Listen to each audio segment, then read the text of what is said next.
মালদা জেলাতেও পালিত হলো রথযাত্রা উৎসব।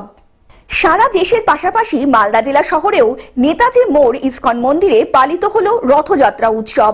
রথের দড়িতে টান দিতে 8 থেকে 80 সকলেই ভিড় জমিয়েছিলেন।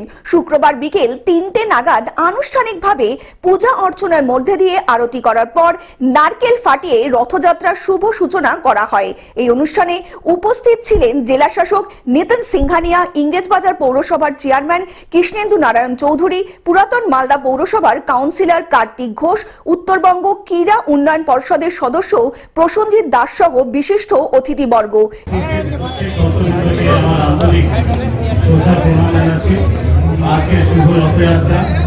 এবং এত ভক্তবৃন্দ আমাদের এখানে এসেছেন, ইসকনের প্রভুদেরকে আমার আন্তরিক শুভেচ্ছা।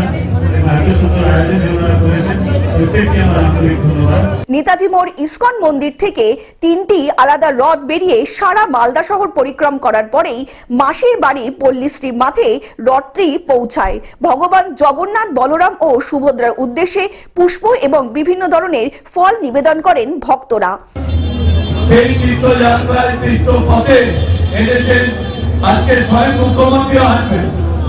আমরা মালদায় এই রথযাত্রার সাথে সাথে কয়েকটা জায়গায় জায়েন্ট স্টিল লাগিয়েছি, যেখান থেকে দীঘার যে রথযাত্রা মানুষ উপভোগ করবেন। ভগবানের কাছে এটাই প্রার্থনা যাতে সবাই আনন্দে থাকে, শান্তিতে থাকে, এই কামনা করে আমার বক্তব্য শেষ করছি। মালদা থেকে অভিষেক দাসের রিপোর্ট, গ্লোব নিউজ। এখন থেকে গ্লোব টিভি দেখুন আপনার স্মার্টফোনেও। গুগল প্লে স্টোর অথবা অ্যাপল স্টোর থেকে ডাউনলোড করুন গ্লোব টিভি লাইভ অ্যাপ। এছাড়া জিও টিভি অ্যাপ থেকে দেখুন গ্লোব টিভি লাইভ।